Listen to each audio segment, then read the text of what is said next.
ஹிந்தி திணிப்பு வெறியில் மத்திய பாஜக அரசு எல்லை மீறி சென்று கொண்டிருப்பதாக முதலமைச்சர் மு.க.ஸ்டாலின் கண்டனம் தெரிவித்துள்ளார். தமிழ், ஆங்கில பெயர்களிலும் ஹிந்தியை திணிக்கும் நடவடிக்கையை பாஜக அரசு நிறுத்திக் கொள்ள வேண்டும் என்றும் அவர் எக்ஸ் தளத்தில் பதிவிட்டுள்ளார்.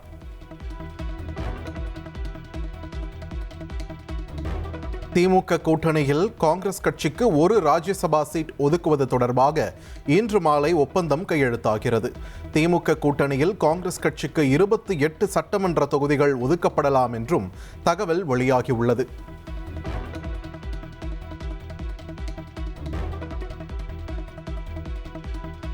தஞ்சையில் தாவேக நிர்வாகிகள் சந்திப்பு கூட்டத்தில் கட்சியின் தலைவர் விஜய் பங்கேற்று உரையாற்றினார்.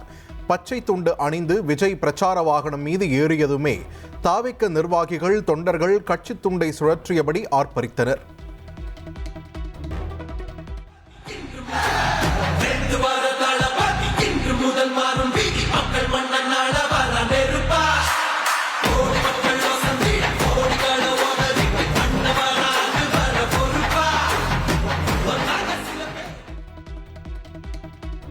IPL கிரிக்கெட் போட்டியில் CSK விசில் அடிப்பதை போல் சட்டமன்ற தேர்தலில் தாவேக விசில் அடிக்கும் என்று விஜய் கூறியுள்ளார். ஒவ்வொரு பூத்திலும் விசில் சத்தம் புயலாக ஒலிக்கும் என்றும் அவர் தெரிவித்துள்ளார். கிரிக்கெட்லயும் விசில போடுறது தமிழ்நாடு தான். CSK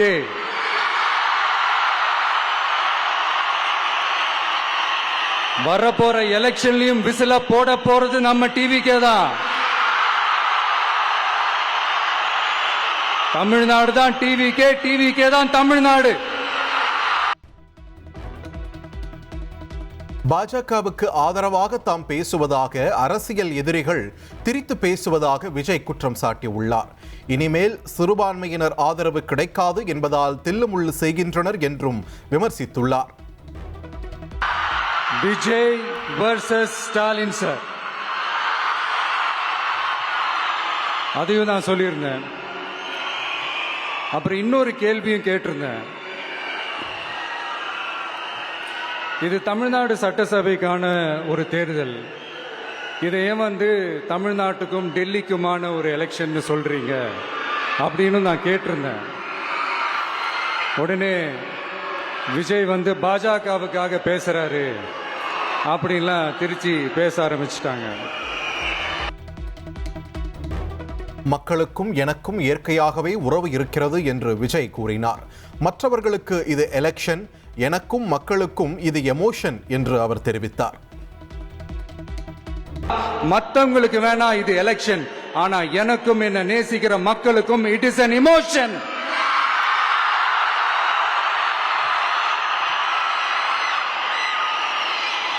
And it is not an ordinary emotion.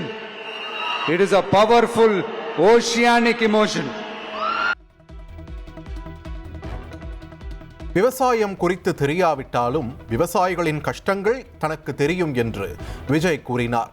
அடுத்த ஜென்மம் என்று ஒன்று இருந்தால் அதில் விவசாய குடும்பத்தில் பிறக்க விரும்புவதாக அவர் நெகிழ்ச்சியுடன் தெரிவித்தார். இந்த உலகத்தையும் மனிதர்களையும் படைச்சது கடவுள்னு சொல்லுவாங்க. ஆனா அந்த கடவுளுக்கே படையல் போடுற உயர்ந்த மனிதர்கள் தான் நம்ம விவசாயிகள். நான் ஒரு விவசாயி குடும்பத்தில் பிறக்கணும்னு ஆசைப்படுறேன்.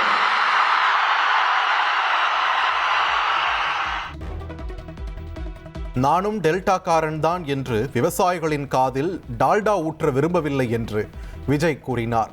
பரந்தூர் விவசாயிகளின் பிரச்சனையை கையில் எடுத்தே தமது முதல் அரசியல் பயணத்தை தொடங்கியதாகவும் அவர் தெரிவித்தார். எனக்கு விவசாயத்தை பத்தி டீட்டெயில்டா தெரியாதுதான், நான் ஒத்துக்கிறேன். அதனால மற்றவங்க மாதிரி நானும் டெல்டாக்காரன் தான் அப்படின்னு உங்க காதல டால்டா ஊத்தலாம் நான் வரல. எனக்கு விவசாயத்தை பத்தி டீட்டெயில்டா தெரியலனா கூட அவங்க படுற கஷ்டங்களை பத்தி எனக்கு நல்லாவே தெரியும். தஞ்சை நிர்வாகிகள் சந்திப்பில் தண்ணீர் பஞ்சம் தொடர்பான தினத்தந்தி கட்டுரையை மேற்கோள் காட்டி விஜய் பேசினார். அணைகளில் ROV இயந்திரம் மூலம் தண்ணீருக்குள் சென்று ஆராய்வது வரை எனக்கு தெரியும் என்றும் அவர் தெரிவித்தார். ஐநா சபை ஒரு ரிப்போர்ட் ஒன்று வெளியிட்டிருந்தாங்க. அது கூட தினத்தந்தி நியூஸ்ல கூட வந்துச்சு. உடனே கூகுள் பண்ணி எதுவும் தேடாதீங்க. உங்க ஏஜென்சி வச்சு எதுவும் சர்வே கிருவே எடுக்காதீங்க. எதுக்கு உங்களுக்கு சிரமம்? நானே என்னன்னு சொல்றேன். தண்ணீர் திவால் அப்படின்ற அந்த தலைப்புல தண்ணியே இல்லாம திவால் ஆக போகுது அப்படின்ற அந்த கட்டுரை படிக்கும் போது உண்மையிலேயே மனசுக்கு ரொம்ப பகீர்னு இருந்தது. இந்தியாவிலேயே அது முக்கியமா நம்ம தமிழ்நாட்டில் இன்னும் கொஞ்ச காலத்திலேயே தண்ணியே இல்லாம திவாலாக போகுதாம். அதுக்கு காரணம் நிலத்தடி நீரை பாதுகாக்காம விட்டதுதான் காரணமா. மணல் மாஃபியாக்களுக்கு ஆதரவளிக்கவில்லை என்று திமுகவால் கூற முடியுமா என்று விஜய் கேள்வி எழுப்பினார். திமுக ஆட்சியில் தண்ணீர், கனிம வளம் தொடங்கி தமிழ்நாடே திவாலாகிவிட்டதாகவும் அவர் குற்றம் சாட்டினார். இந்த மணல் மாஃபியா குரூப்புக்கு ஆதரவு அளிக்கிறது யாரு? உங்க திமுக கவர்மெண்ட் தானே. அது இல்லைன்னு சொல்ல முடியுமா? அவங்களோட டீலிங்ல இருக்கிறது யாரு? நீங்க தானே. அது இல்லைன்னு சொல்ல முடியுமா? தண்ணி திவாலாக போகுது, மணல் திவாலாக போகுது, கனிம வளம் திவாலாக போகுது. மொத்தத்தில் உங்க ஆட்சியில தமிழ்நாடு திவாலாக போகுது. நீட் தேர்வை ரத்து செய்யும் ரகசியம் இருப்பதாக திமுகவினர் கூறியது மிகப்பெரிய மோசடி என்று விஜய் விமர்சித்தார். மோசடியான ஆட்களிலேயே மிக முக்கியமான மோசடி ஆட்சி திமுக ஆட்சிதான் என்றும் அவர் காட்டமாக கூறினார். நாங்க வந்தா நீட்டை ஒழிப்போம். ஆகா ஆகா ஆகா ஆகா, எவ்வளவு பெரிய ஒரு மோசடி இது!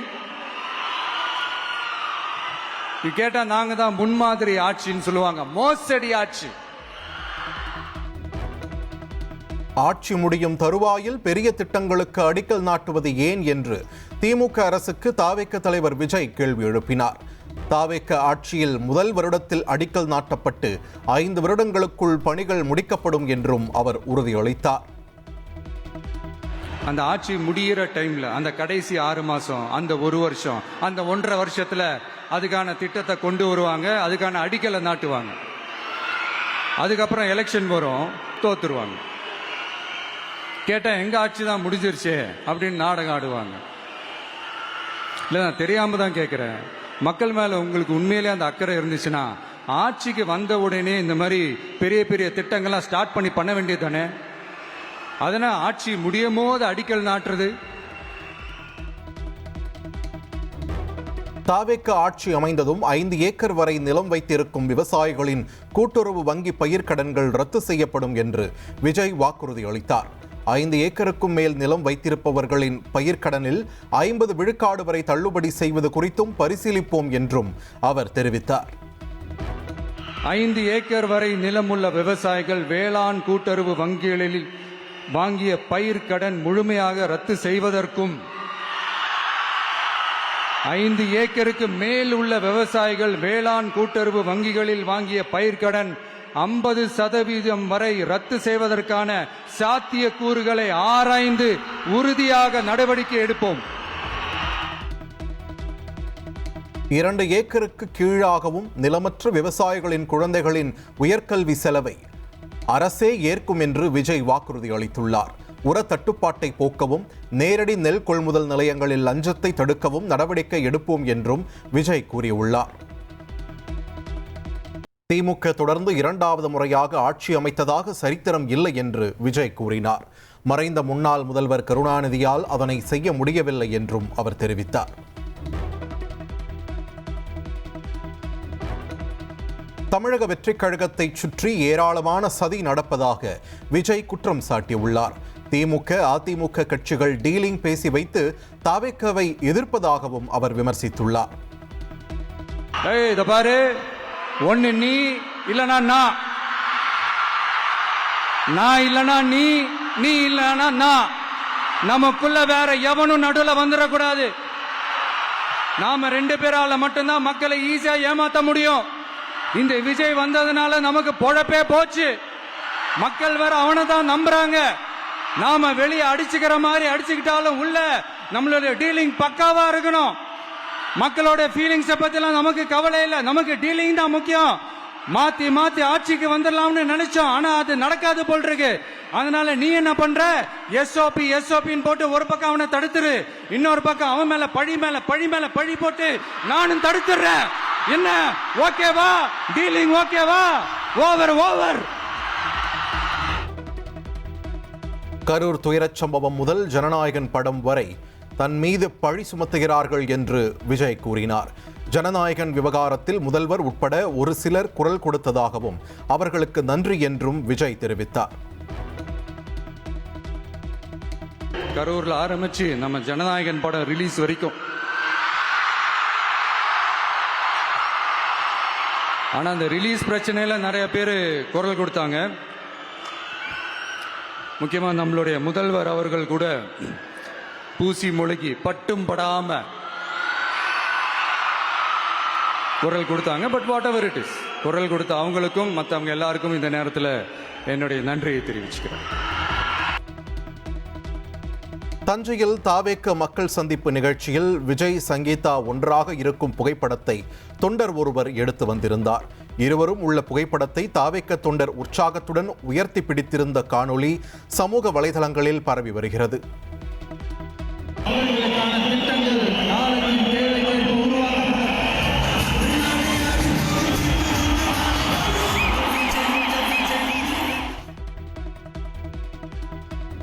திருச்சி விமான நிலையத்தில் இருந்து தஞ்சாவூர் வரை விஜயின் வாகனத்தை தாவேக்க தொண்டர்கள் ஆபத்தான முறையில் பின்தொடர்ந்து சென்றனர்.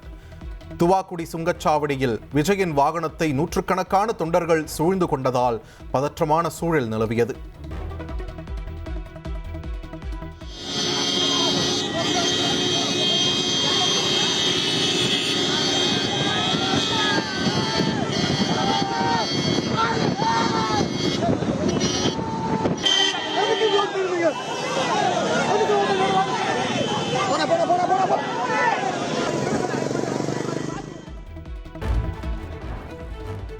தஞ்சை அருகே விஜயின் வாகனத்தை பின்தொடர்ந்து சென்ற 10க்கும் மேற்பட்ட இருசக்கர வாகனங்கள் விபத்தில் சிக்கின.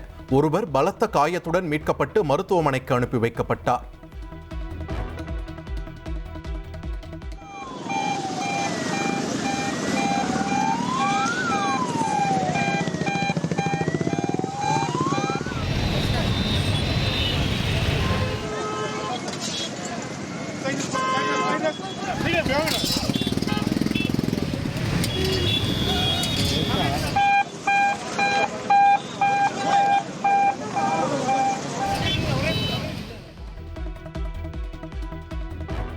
தஞ்சையில் தாவேக்க நிர்வாகிகள் சந்திப்பு நிகழ்ச்சியில் தடுப்புகளை உடைத்துக் கொண்டு கட்சி தொண்டர்கள் ஓடியதால் பதற்றம் நிலவியது. ஒருவர் மீது ஒருவர் மோதி கீழே விழுந்ததில் ஒரு சிலர் காயமடைந்தனர்.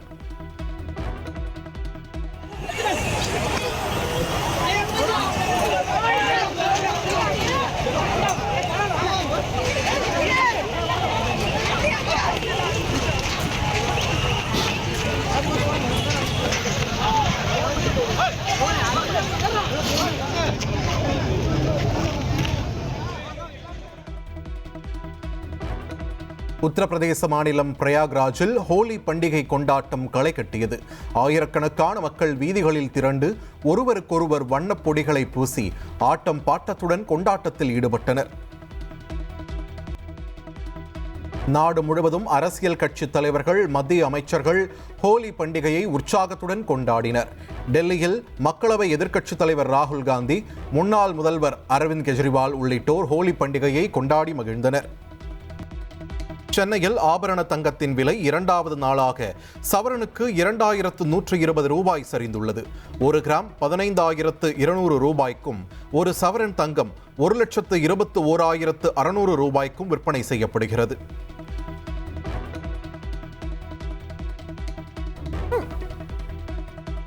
சென்னையில் தங்கத்தை தொடர்ந்து வெள்ளி விலையும் கிலோவுக்கு 20,000 ரூபாய் குறைந்துள்ளது.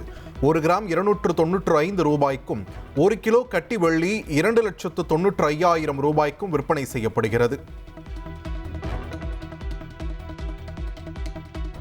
சென்னை மாநில கல்லூரியில் 63 கோடி ரூபாய் மதிப்பில் கட்டப்பட்டுள்ள கலைஞர் அரங்கத்தினை முதலமைச்சர் மு.க.ஸ்டாலின் திறந்து வைத்தார். தொடர்ந்து கல்லூரி மாணவர்களுக்கு மடிக்கணினையும் அவர் வழங்கினார்.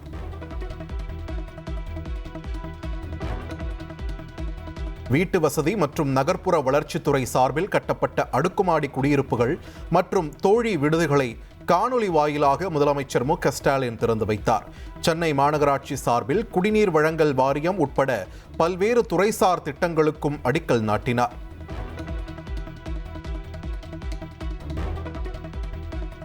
அதிமுகவில் உள்ள 80% தொண்டர்கள் திமுகவில் இணையும் சூழல் உள்ளதாக ஓபிஎஸ் தெரிவித்துள்ளார்.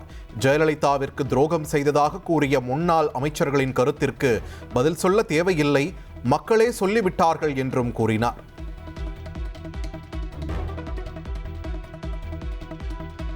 காவல் மரணமடைந்த திருப்புவனம் அஜித்குமார் மீது நகை திருட்டு புகார் அளித்த நிகிதா மதுரை மாவட்ட கூடுதல் தலைமை குற்றவியல் நீதிமன்றத்தில் விசாரணைக்கு ஆஜரானார். நிகிதா அளித்த புகாரை முடித்து வைக்க உள்ளதாக சிபிஐ தரப்பில் வாதம் முன்வைக்கப்பட்ட நிலையில் அதற்கு அவர் ஆட்சேபனை தெரிவிக்கவில்லை.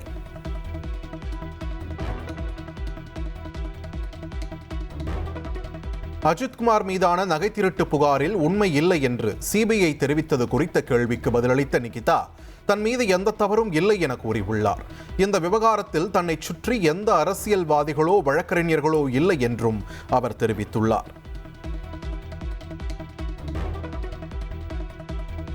திருச்செந்தூரில் ஐயா வைகுண்டரின் 194ஆம் ஆண்டு அவதார தின விழா விமர்சையாக நடைபெற்றது. பல்லாயிரக்கணக்கான பக்தர்கள் கடலில் புனித நீராடி தலைப்பாகை அணிந்து ஐயா வைகுண்டரை வழிபட்டனர்.